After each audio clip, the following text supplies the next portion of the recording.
proses yang mesti kita jalani nak dapat pula kita mi'raj di dalam solat. Ada 7 yang mesti kita jalani berdasarkan surah Al-Isra ayat yang pertama.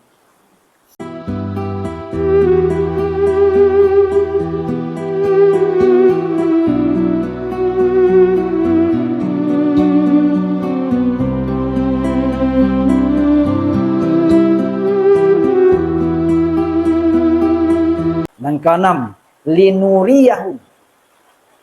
Ada yang akan diperlihatkan oleh Allah. Bukan tampak di mata yang zahir, tapi di ain basirah yang ada di kalbu, di hati awak. Sakurang-kurangnya di situ ada rasa. Ada rasa berubah perasaan. Itu linuriyahu itu.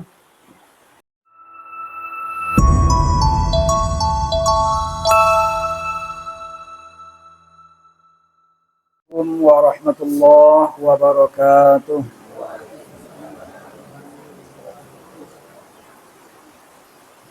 Alhamdulillah. Alhamdulillahillazi nawwir qulubana bi nuril hidayah wal ma'rifah.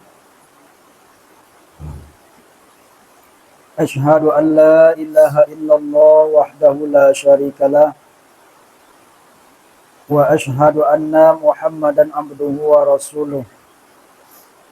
Sallallahu alaihi wasallam la nabiyya ba'dah. Faqala Allah Ta'ala fi kitabil karim, bismillahirrahmanirrahim. Subhanallazi asra bi'abdihi laylan minal masjidil haram ilal masjidil aqsa. Allazi barakna haulahu linuriyahu min ayatina. Innahu huwas sami'ul basir. Shadaqallahul azim. Yang kita hormati dan kita muliakan pimpinan halaqah kita, guru kita yang hadir, nenek mama, alim ulama, bapak-bapak dan ibu-ibu sedang jemaah yang dimuliakan Allah. Bersyukur kita kepada Allah Subhanahu wa taala. Alhamdulillah, pada kesempatan malam kini Allah masih mencurahkan taufik dan inayahnya kepada kita. Dia giawa kekuatan untuk melakukan ibadah. Dia giawa pertolongan supaya dapat pula berubudiyah. Doa dan harapan kita Bapak dan Ibu, latihan demi latihan yang kita rutinkan yang disebut dengan wirid, dia pula hendaknya di Allah keistiqomahan di situ. Amin ya rabbal alamin. Salawat dan salam Allahumma salli ala sayyidina wa habibina wa maulana Muhammad wa ala alihi wa sahbihi wa sallim. Kita doakan pula semoga selalu tercurah kepada Nabi kita Muhammad sallallahu alaihi wasallam. Bapak dan Ibu sedang jemaah yang dimuliakan Allah, kita lah berada di bulan Rajab, di Kituan Suansu membahas tentang Asra dan Mi'raj. Di ayat yang kita baca sebentar ko, Allah menjalin proses untuk bisa Mi'raj. Ada 7 proses yang mesti kita jalani supaya kita pun bisa Mi'raj. Sebab itu janji Rasulullah, Mi'rajul ummati fis shalah. Kalau Nabi dia Mi'raj oleh Allah zahir dan batin, dan kita secara batin hendaknya mampu pula sakurang-kurangnya 5 kali dalam sehari semalam. Nah, itu Mi'raj kita. Di sebelum ayat itu kita urai lebih lanjut Bapak dan Ibu. Mari kita baca dulu Al-Fatihah gak sekali seorang. Semoga Allah membukakan pintu hati dan pikiran kita. Selanjutnya bacaan kita tuh disampaikan di Allah kepada orang tua kita, keluarga, guru-guru, seluruh kawan-kawan kita pengamal tarekat yang diridhai oleh Allah. Umumnya kaum muslimin dan muslimat. Illa hadratin nabiyana Mustafa Muhammadin sallallahu alaihi wasallam. Summa ila hadratin syekhuna wa rabituna minal masyail kiram. Wa ala hazini yasa'ulillahi lahum wa lahumul fatihah.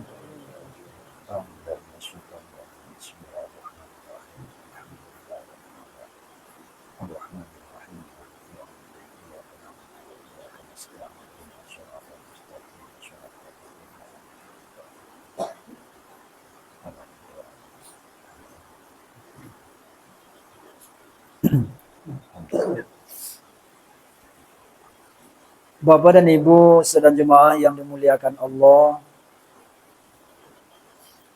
proses yang mesti kita jalani nak dapat pula kita mi'raj di dalam solat, ada tujuan yang mesti kita jalani berdasarkan surah Al-Isra ayat yang pertama. Jadi kita tidak sekedar membaca sejarah, tapi kita ambil intinya supaya dapat kita beramal di situ sesuai dengan kaji nala kita tumpang. Yang pertama Bapak dan Ibu, Allah Subhanahu wa taala di dalam ayat itu mengatakan subhana, maha suci. Kalau Allah mengatakan maha suci, berarti proses yang akan kita jalani itu adalah karunia yang teramat besar dari Allah Subhanahu wa taala. Bukan sekedar usaha kita saja, tapi diadunya pertolongan dari Allah Subhanahu wa taala. Dalam sejarah itu kita tengok, kita dongah, Nabi kan sebelum berangkat dibawa dek malaikat Jibril dulu ke topi telaga Zamzam. Di situ dibodah dadonya, diborosian hatinya. Itu contoh untuk awak. Tompek-tompek sifat-sifat yang tak elok itu diborosian. Akhirnya dibawa ke kita. Rupanya mencapai kesucian untuk bisa berhadap kepada Zat yang Maha Suci, tidak bisa di awak seorang dah. Rasulullah lama dia contoh dibantu oleh malaikat Jibril. Kita siapa nama menolong kita untuk membersihan dadu kita. Berarti itu sangkutannya. Kita tidak bisa membersihan seorang, tetapi dibantu oleh seorang guru. Lah dapat di awak nantok pembolah dadu awak tu. Kalau lah di awak toroi baga limang doso, apa banyak dibodah toroi.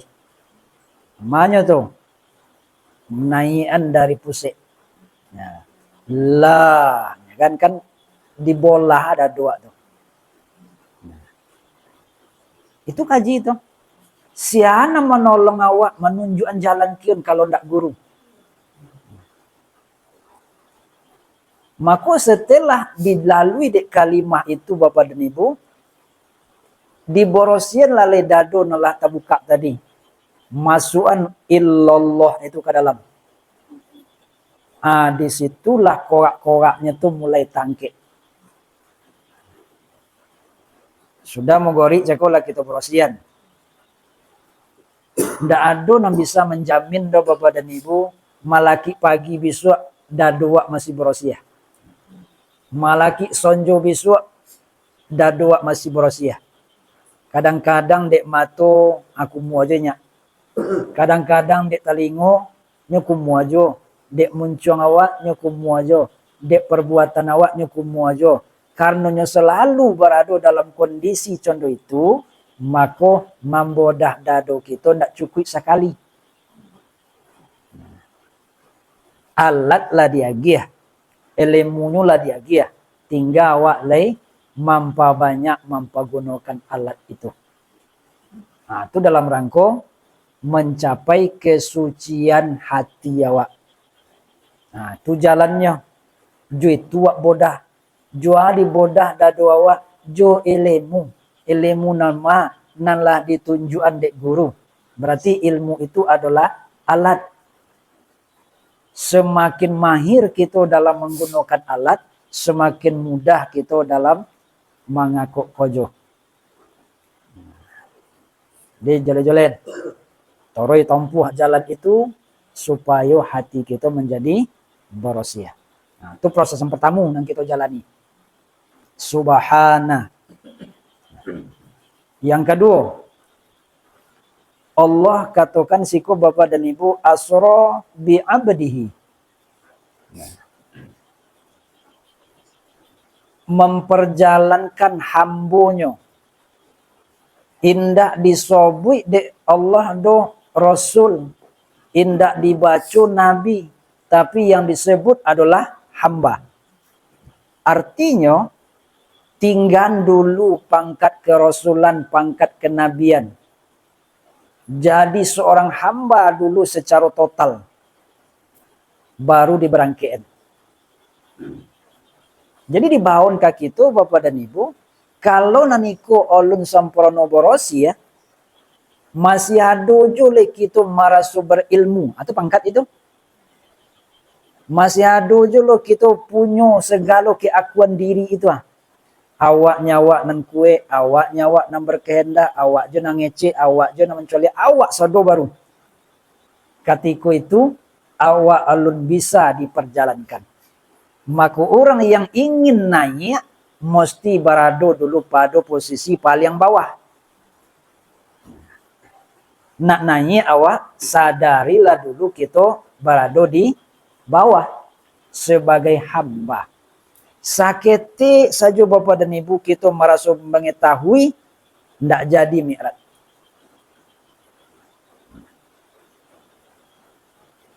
Itulah kojo awak dibodah tore dado itu supaya hilang keakuan diri awak. Jadi siapa yang ingin naik, posisikanlah diri dulu paling bawah. Tapi kalau awak lah merasa di hati itu kamu awak kan naik lah. Awak lah mengetahuinya awak. Awak lah berilmu. Awak lah berkuasa. Dah omong dah. Nah, jadi kaji yang diagi adik guru untuk menghilang-hilang awaknya tuh. Sehingga kita menjadi seorang hamba. Nah, itu kojo kita. Dan ketiga, lailan. Pada ketika malam. Malam itu identik dengan kesunyian. Malam itu kolam. Kan itu? Sunyi. Jadi kalau awaklah menjadi seorang hamba, mesti dulu awak bawa diri awak kepada kesunyian. Kesunyian nama hilangnya tubuhanan kasaku daripada urusan dunia. Borosiannya hati awak dari hiruk pikuknya dunia. Yang ada di situ buang sado dulu. Nah, coba itu tuh berjalan ketika malam tuh. Ada jo roto situ, kadagian dulu. Ada jo anak cucu keluarga, kadagian dulu. Ada jo oleh taraso nan lain-lain selain Allah, awak lun jadi mi'raj. Lun jadi lah. Maka berosian sado itu. Itu kau jawab.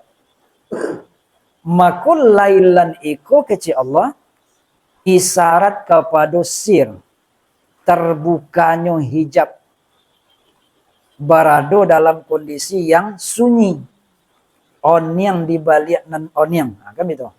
Itulah yang kita latih dalam tawajuh. Itu yang kita latih. Tubuh ada menggarik seketik jualai, hatilah dikosongkan dari pengaruh daripada hirup pikuk dunia, yang ada di situ hanya nama Allah. Asyik wak mendongan situ, asyik wak membaca situ. Itulah proses yang harus kita jalani. Nah. Telah 3 proses itu. Allah bisa wak mi'raj situ alun. Tambah yang komplek kecil Allah. Minal masjidil haram ilal masjidil aqsa. Apa itu masjidil haram? Masjidil haram itu pusat dari tauhid amaliyah yang zahir. Nah, sebab dari Masjidil Haram ko dulu Rasulullah memulai menegakkan kalimah tauhid. Syariat nyatonya dari situ. Nah, kemudian poi puluh ke Masjidil Aqsa. Badak bisa langsung aja dari Mekah langsung mi'raj sekali. Dia harus poi lo cik lo ke Palestina. Poi lo ke Masjidil Aqsa. Memang tak bisa do dari Mekah langsung. Mesti dulu poi ke Palestina. Itu kalau diadu juga kita. Tapi kalau asal main je nalar dulu. Payah nak kau jo mi'raj Nabi lagi harus meraun lo cik lo. Apa salah tuh? Dari Mekah langsung aja sekali lagi. Nah. Tapi itu contoh untuk awak. Mengade perlu lo poi ke Masjidil Aqsa. Masjidil Aqsa itu Bapak dan Ibu. Di situ adalah menarimu warisan dulu. Warisan siapa? Warisan para nabi. Nabi-nabi seluruhnya berkumpul di situ. Terima warisan dulu. Cahaya wali di situ. Itu di bawah kaki itu tuh. Kini warisan para nabi itu cahayanya para wali itu lado di awak. Berarti awak lah sampai ke Masjidil Aqsa. Itu warisan para nabi. Cahayanya para wali. Kajian kita tumpang ko sampai sanatnya kepada Rasulullah. Berarti gitulah nih warisan. Cahaya sang wali itulah do di awak. Pendahulu kita imam-imam torikat itu adalah seorang waliullah. Berarti cahayanya lado di awak. Berarti yang di Masjidil Aqsa itu adalah amaliyah untuk batin, untuk rohani. Sementara di Masjidil Haram tadi adalah untuk syariat yang zahir. Maka orang yang ingin untuk mi'raj, yang ingin diperjalankan oleh Allah Subhanahu wa taala, inyo ndak bisa mengabaikan syariat untuk mengejar hakikat. Ini perjalanannya dari Mekah dulu, dari Masjidil Haram, berarti situ syariat dulu. Tiba di Masjidil Aqsa itu adalah hakikat. Maka syariat dulu untuk mengejar hakikat. Tanpa mengaku syariat, tidak ada istilah bisa mi'raj. Nah, maka kita tidak boleh mengabaikan syariat. Maka batallah Bapak dan Ibu, makrifatnya sontiang, makrifatnya tinggi, tapi nan syariat tidak nyukako. Nah, sembahyang cukup siku aja ya. Lah mengik, lah mengona, lah tuh. Batal. Nah, jadi mesti dikakok mulai dari syariat.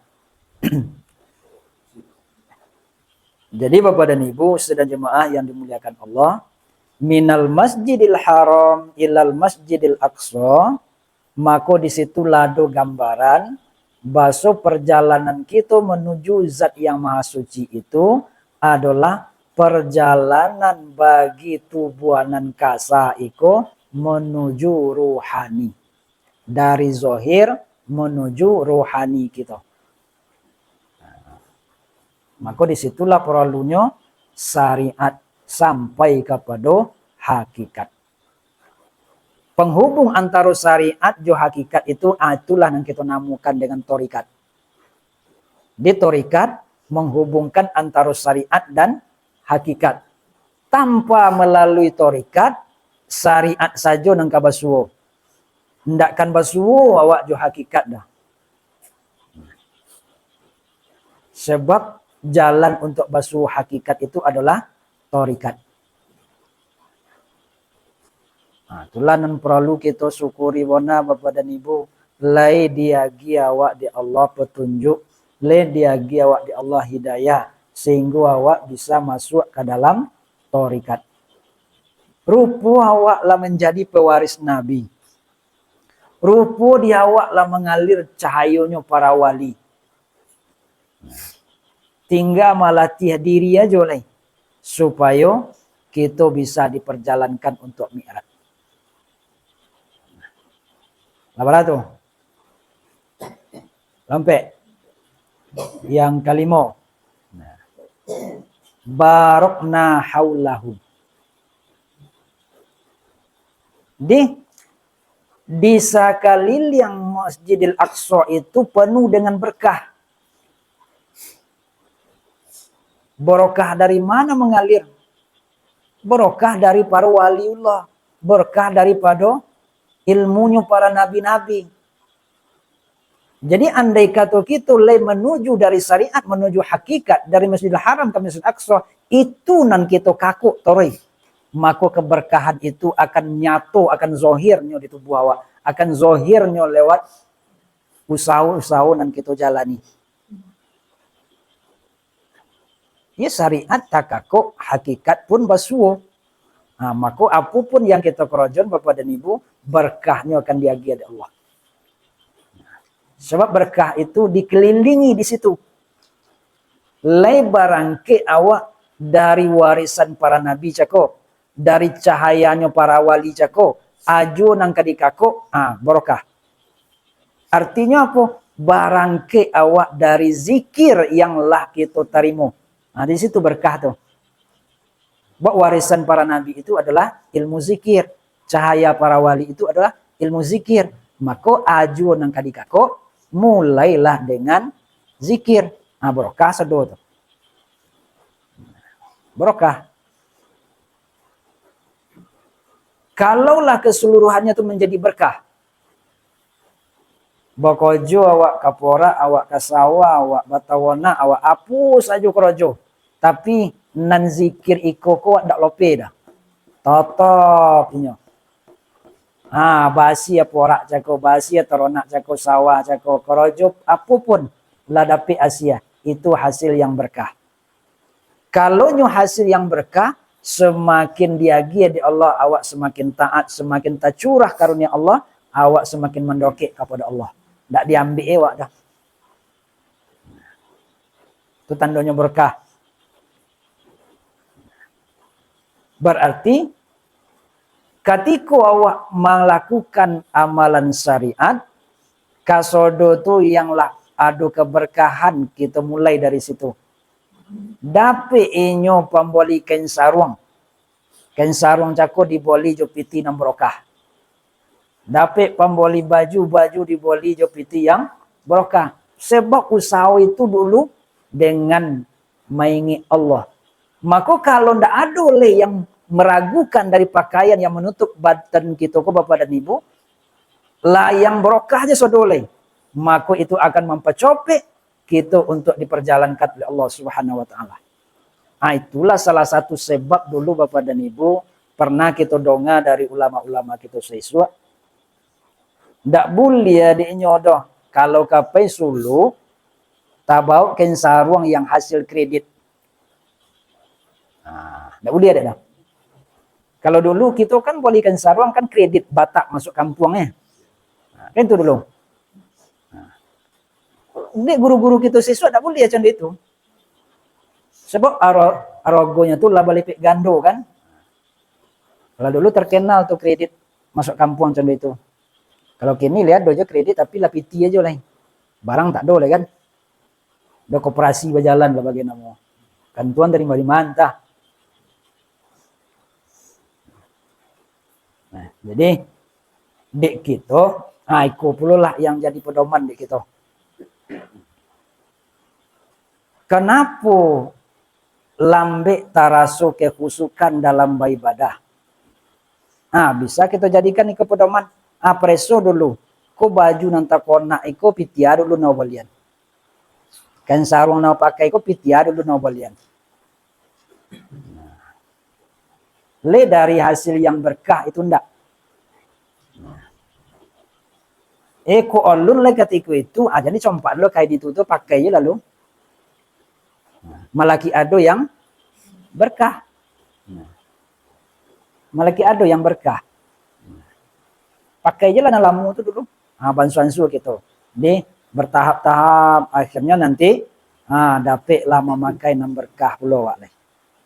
Di kona-kona lah nak dapat nam berkah, satio awak memulai jangan lupa mengingat Allah. Warisan Nabi jangan dilupon, cahayanya para wali jangan ditanggan. Itu yang diagian dek guru ke kita. Kona lah. Secara syariat, yo. Setiap memulai kerojo, mulailah dengan bismillah, kan begitu. Syariatnya yo. Tapi yang dituju dengan bismillah itu apa? Bismillah itu kan 9 boleh huruf itu. Yang dituju dengan bismillah itu nan 9 boleh huruf tuah, tak pelihara. Ana 9 boleh itu rupanya Quran surat Muhammad ayat 9 boleh. Itu fa'lam annahu la ilaha illallah. Kalau hanya bismillah saja dibaca Bapak dan Ibu, di lidah aja baru nang kerojonya tangan. Maka pahami seketik lain la ilaha illallah itu. Basullah itu tubuhan dan kasa dia wa ilaha itu adalah hati. Di korojo tubuh, korojo hati ada situ. Ilah korojo nyao, Allahu korojo rasio. Sakurang-kurangnya 2 ku terpakai dah. Korojo tubuh cek, korojo hati cek. La ilaha, itu terpakainya. Di situ orang tua kita dulu menyebut Bapak dan Ibu. Keceknya, iyo korojo tu dalam hati lah seketik. Ya. Dari hati lah korojo tu. Jawab kau perlu. Kau dalam hati korojo manuang jawabnya. Nanti tak pansu dia. Yang dituju adalah, yang dimaksud adalah tubuh menggarik hati jangan lengah. Maka mengaku korojo itu saumuati. Kan gitu. Saumuati. Di banyak penafsiran di situ Bapak dan Ibu. Maka berusahalah kita di situ supaya keberkahan mengalir dari setiap usaha dan kita kakok. Selanjutnya linuriyahu min ayatina. Kalau le barokah itu ndak lope di awak. Zikir jalan toroi. Linuriyahu min ayatina. Bukan penyebutan leh kerojo awak. Ndak ditorikat kita leh ketika itu tuh. Tapi di malai lah sampai di hakikat. Linuriyahu penyaksian. Diperlihatkan oleh Allah tanda-tanda kebesarannya. Maka kok dibawalah dalam sembahyang yang kita lakukan Bapak dan Ibu. Asa sembahyang itu le berangkat daripada Masjidil Aqsa. Le yang dikelilingi oleh berkah cahayanya para wali. Warisan para nabi. Maka Allah akan mangkit derajat kita. Linuriyahu. Penyaksian le. Apa yang disaksikan? Banyak itu tanda-tanda kebesaran Allah. Dalam perjalanan rohani akan diperlihatkan oleh Allah. Namanya itu natijah dalam zikir. Dia ada penyaksian-penyaksian. Katikulah tak buka masalah penyaksian itu Bapak dan Ibu. Allah tegaskan di ujung ayat yang ke-7. Innahu huwas samiul basir. Sesungguhnya Allah itu dialah yang maha mendengar. Apa yang didengar di Allah. Dan kita baca itu didengar di Allah. Basir, maha melihat. Mengaku awak tahu Allah. Maka ketika itu dalam solat awak, perasaan awak lah berada pada makam ihsan. Merasa didonga di Allah, merasa diperhatikan di Allah. Kalau setiap yang awak baca itu didonga di Allah, setiap gerakan awak itu diperhatikan oleh Allah, maka dari situlah kita bisa merasakan mi'raj dalam sembahyang itu. Hilang perasaan ketubuhan dan kasaku, ada gejolak tubuh yang batin, merindukan, ingin bermusahadah, ingin bertakalim dengan Allah. Itulah yang kita lalui Bapak dan Ibu. Jadi di ayat itu kita bahas dalam sembahyang yang kita lakukan Bapak dan Ibu, dapat disimpulkan yang pertama dalam subhana itu mengaku jawa borosian dulu hati wa astagfirullah. Jadi baru togak badi dibuat tua langsung angkat takobia ulun le persiapan awak panjang le sebelum itu. Baca dulu istighfar. Itu kau jawab. Astagfirullah.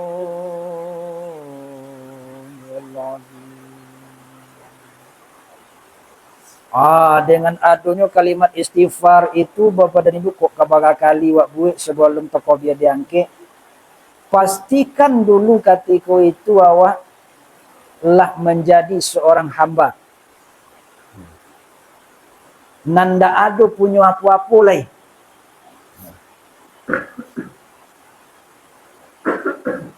Mukasu itu Bapak dan Ibu, la hayyun, la alimun, la qadirun, la muridun, la sami'un, la basirun, la mutakallimun bihaqqin illallah. Indah awak dan hidup leh. Indah awak mengetahui. Indah awak kuasa. Indah awak bisa berkondak. Indah awak na mengecek. Indah awak na mendongah. Indah awak pula na mencoliak. Pada hakikat hanya Allah semata-mata. Bisanya masuk pada posisi itu.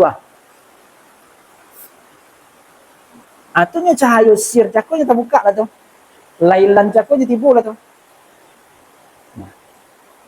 Yang kosong tadi daripada hidup pikuk dunia. Bahkan tak ada ingatan, tak ada pengona ketubuhan angkasa aku lihat. Lanyap pandang pada diri. Hilang pandang pada diri. Nyata pandang kepada Allah. Ia tampak ndaknya di sikonya. Taraso ndak di sikoah. Itu tahapan kita dulu. Tarasonya.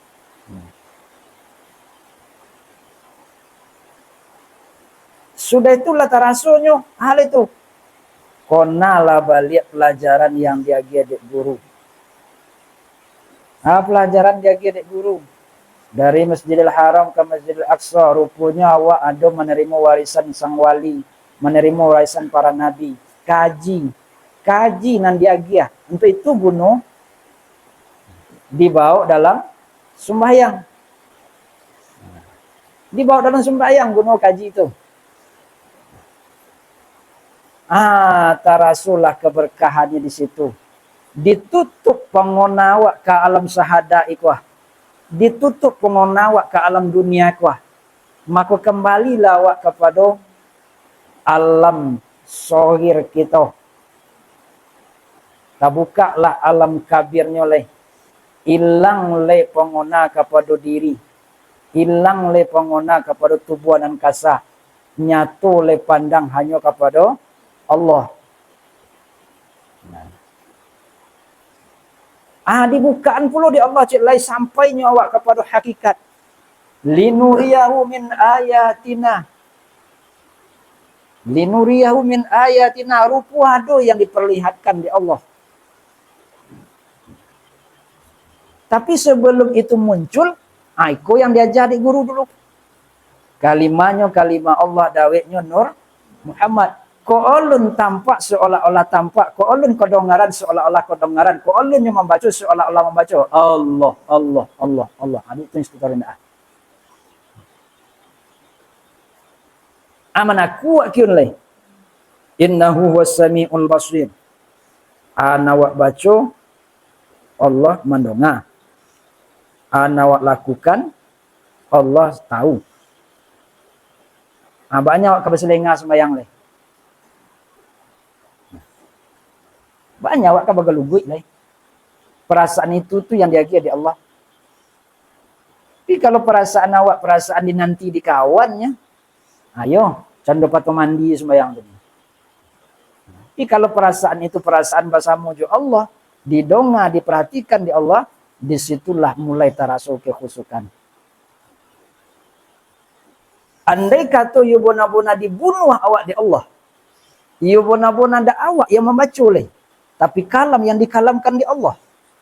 You bona-bona ada awak yang berbuat leh, tapi kudrat yang dikudratkan Allah. Di situ nah sebenarnya awak lah mi'raj.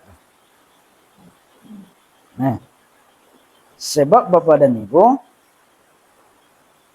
mi'rajnya tubuh nan kasah bapindahnya kepada hati. Mi'rajnya hati itu nyoba pindah kepada ruh.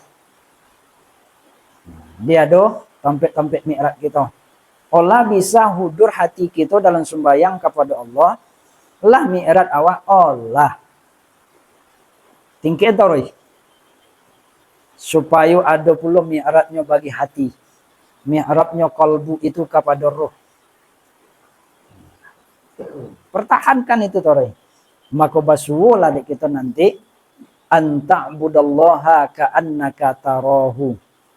Awak menyembah Allah itu seolah-olah melihat Allah. Fa illam takun tarahu fa innahu yaraka. Dia awak belum bisa mencari Allah, tapi yakinlah bahwa setiap yang kita baca di dongak, setiap yang kita pabuik diperhatikan. Disimakane dek kawan bacaan awak dalam sembahyang tu sama juga praktik sembahyang ni. Ale hafal le rancak baca Fatihah, cuba bacanya kawan. Grogi wadinya tu. Cuba baru kuat dan sempurna, ba sujud dan sempurna, ba duduknya. Dicolian aja awak tu, grogi awak dinya tu. Manusia nak mencoliannya. Apalagi kok kita ditengok langsung oleh Allah. Pasti dicoliak, pasti diperhatikan. Tapi kita yang merasa indah diperhatikan. Awak waso-waso sembahyang di dalam bilik seorang aja. Sembahyang awak di masjid, di musola, tidak ada orang yang mencolok awak. Buat bak kata awak. Dan indak muncul baso di masa saja kita selalu diperhatikan oleh Allah. Andai kata itu tibulah dalam perasaan kita Bapak dan Ibu, maka di masa saja kita akan berbuat, kita akan selalu hati-hati. Jadi, itulah 7 tahapan Bapak dan Ibu yang mesti kita jalani. Yang pertama, subhana dado mesti dibolah. Jo ilmu nala dia dek guru. Yang kedua, jangan pernah kita merasa memiliki sesuatu pun. Sehingga awak menjadi seorang hamba. Asra bi abdihi. Saketik saja kita merasa mengetahui, tidak jadi nyodo. Maka pulang sodo kepada Allah. Yang ketiga, lailan. Ketika malam dalam kondisi yang wanyam, dalam kondisi yang sunyi daripada hiruk pikuknya dunia, itulah posisi yang ada di dalam sir yang kita latihan di dalam tawajuh. Bawalah keheningan itu. Yang keempat, minal masjidil haram ilal masjidil aqsa. Dari yang zahir menuju rohani. Itu rahasia situ. Allazi barokna. Yang kelima, berkah. Berkah dari mana dapat di awak? Dia ada warisan Nabi, dia ada cahaya sang wali yang sampai ke awak. Maka perlu awak bertorikat. supaya tasawuf ilmu itu dakwah. Dan keenam, linuriyahu, ada yang akan diperlihatkan oleh Allah, bukan tampak di mata yang zahir, tapi di ain basirah yang ada di kalbu, di hati awak. Sekurang-kurangnya di situ ada rasa. Ada rasa berubah perasaan. Itu linuriyahu itu. Nah, yang ketujuh,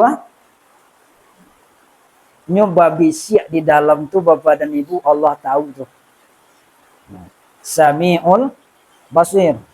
Nantalinti dalam pengonawa, dalam hati wak, ketika awak sedang ibadah tu, Allah tahu. Bismillahirrahmanirrahim. Alhamdulillahirabbil alamin. Talinti pulo dalam pengonawatnya sawat tangguang seminit cakap. Tahu Allah tu. Cuma ana membuat awak lesonang seketik Bapak dan Ibu. Poi-poinya awak jopik balik. Nah, tak dipatuhi dia pengona dah. Itulah kelebihan kita orang tarekat. Lajolinya marawun, tibunya di sawah balik. Wak balik lo lihat ke sejadah. Cari posisi balik. Jadi, walaupun lun adu ketetapan dalam mengona Allah, tapi kita lah bisa sekali-sekali dalam mengona Allah. Itu nang kita latih atau roilai. Supaya nyojina. Sehingga nanti sembahyang nang kita kaku itu iyo na mengona Allah lah. Jangan rawun je pengona. Maka lakukanlah nan tujuh iko, insya-Allah solat yang kita lakukan akan berubah dari salamu ku mi'ratnya ke tengah sawah, mi'ratnya ke tompe anak dan cucu, mi'ratnya ke porak, mi'ratnya ke tompe kerojo, kini betul-betul leh mi'ratnya tu kepada Allah Subhanahu wa taala. Dibaca cara solat nak khusuk, solat nak mi'rat, aku tujuh caranya. Dah mau cik-cik dah. Tujuh cara. Lakukanlah nan tujuh itu. Dimawat dan kurang. Kurang awak pet enam pertamu, dado kurang di berosian, berarti pengajar mengamalkan kaji. Sehingga nang keduanya terbawa puluh sekali. Olun je mulai adi malik kurangnya. Mungkin di nang ketiga awak lomah, lailan cako kurang mengikuti tawajuh. Membawa lomah juanya. Tak bisa mencari posisi yang di balik nanon yang tu. Dia kok le bamatian tori lampu. Kok le dak ada kawan nama mokak suk kidah. Yo ndak bisa kusuk. Tapi ada satu masuk nanti kita sembayang nak beiruk lakang. Atau awak sembayang kaset sedang berbunyi. Akan tak yo mau pasang nah. Latihan kunci ya. Latihan. Itulah usaha kita ya. Jadi Bapak dan Ibu sedang jemaah yang dimuliakan Allah. Dan tahu juga kelemahan kita sendiri. Maka tutuplah kelemahan itu. Toroilah awak berjuang. Mudah-mudahan mi'rat dalam sembahyang bisa kita dapatkan. Amin. Ya Rabbal Alamin. Banyak maaf Bapak dan Ibu. Wabillahi taufiq wa ridha wal inayah. Assalamualaikum warahmatullahi wabarakatuh.